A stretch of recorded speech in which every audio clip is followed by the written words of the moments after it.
Divisional انتظامیہ ساہیوال کے زیر اہتمام قومی یکجہتی کانفرنس کا انعقاد، جس کی صدارت چیئرمین مرکزی رویت بلال کمیٹی پاکستان مولانا سید محمد عبدالخبیر آزاد نے کی۔ کانفرنس میں Kashmir RPO، deputy commissioner, DOs، علماء مشائخ اور مختلف مکاتب فکر کے جید علماء نے شرکت کی۔ شرکا نے ہاتھوں کی زنجیر اور قومی پرچم کے ذریعے اتحاد و یکجہتی کا پیغام دیا۔ مولانا عبدالخبیر آزاد نے کہا، پاکستان اسلام کے نام پر حاصل ہوا، اس کی حفاظت ہم سب کی ذمہ داری ہے۔ علماء منبر و محراب سے قومی وحدت کا پیغام دیں۔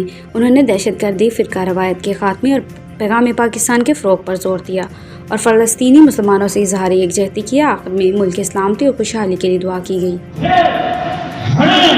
ہم آپ کا موجود ہے، آپ کا حصہ ہے، اس لیے کہ آپ ہماری شہرت ہے، ہم آپ کی شہرت ہے۔ واہ واہ ماشاءاللہ۔ فلسطین کے کو ایسا سبق دیا بارش نے، آندھی نے، کہ ان وہ ایسے دوڑے کہ اللہ نے مدینہ مروا حضور پاک صلی اللہ علیہ وسلم کی قیادت کو فتح دی۔ پھر حضور نبی کریم صلی اللہ علیہ وسلم بڑی امید پہنچے کہ آپ نے ہمارے ساتھ وعدہ کی سلامت کی ہے۔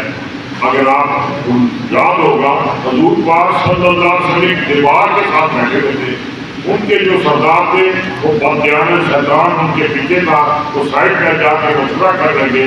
شیطان نے مشورہ دے کہ مسلمانوں کا نبی ایک دیوار کے ساتھ بیٹھا ہے، آپ پیچھے سے جا کے پتھر گرا کسی کے ذمہ نہیں لے کے وہ شہید ہو جائیں گے۔ تو سرکار نے بھی جٹ جبریل آئے، اللہ کی ذات کا پیغام دیا، سلام دیا کہ یہ بے ایمان کی ثابت کر رہے ہیں۔ سرکار جلدی تیزی سے مدینہ کے اندر چلے، صحابہ کے ساتھ ہوئیے۔ تو جا کے جب پیغام دیا، یہ نمودی اور یوگی کو بتانا چاہتا ہوں کہ اللہ کے محبوب نے مدینہ منورہ میں پیغام دیا، کوئی زخمی، کوئی بچہ، کوئی بوڑھا، کوئی نہ رہے، سب بنی ٹھیک ہوں گے۔ تاریخ وہ ہے کہ ایک زخمی بھی نہیں مدینہ منورہ کا، ایک بوڑھا بھی نہیں۔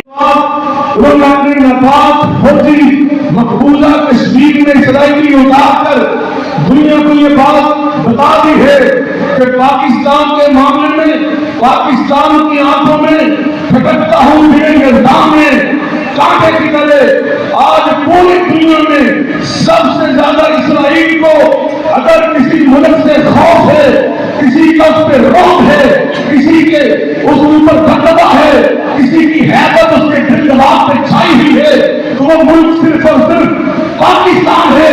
اگر کسی فوج سے اسے ڈر ہے، وہ فوج پاکستان ہے۔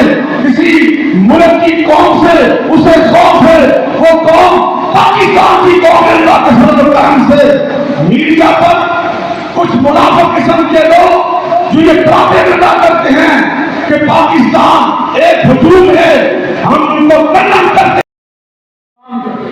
اور وزیر اعلیٰ پنجاب کے ویژن کو اس طرح لے کر چل رہی ہے کہ صاف ستھرا پنجاب، تعلیم، صحت کی سہولتیں، غریبوں تک مدد کو پہنچانا۔ اللہ ہمارے طبیعت انتظامیہ اور ان کے سربراہوں کو اپنی بات قبول فرما دے، کامیابی عطا فرما۔ اے رب کریم ہماری دعاؤں کو قبول فرما۔ ربنا اے اللہ، اہل اسلام، اہل فلسطین کو اسرائیل کی ظلم سے نجات عطا فرما۔ مقبوضہ کشمیر کے مسلمانوں کو ہندوؤں کے ظلم سے، مودی کے ظلم سے نجات عطا فرما۔ اے رب کریم اپنا کرم فرما اور ہم سب کو متحد اور متفق رہنے کی توفیق عطا فرما۔ ربنا تقبل منا انک انت السمیع العلیم وتب علینا انک انت التواب الرحیم برحمتک یا ارحم۔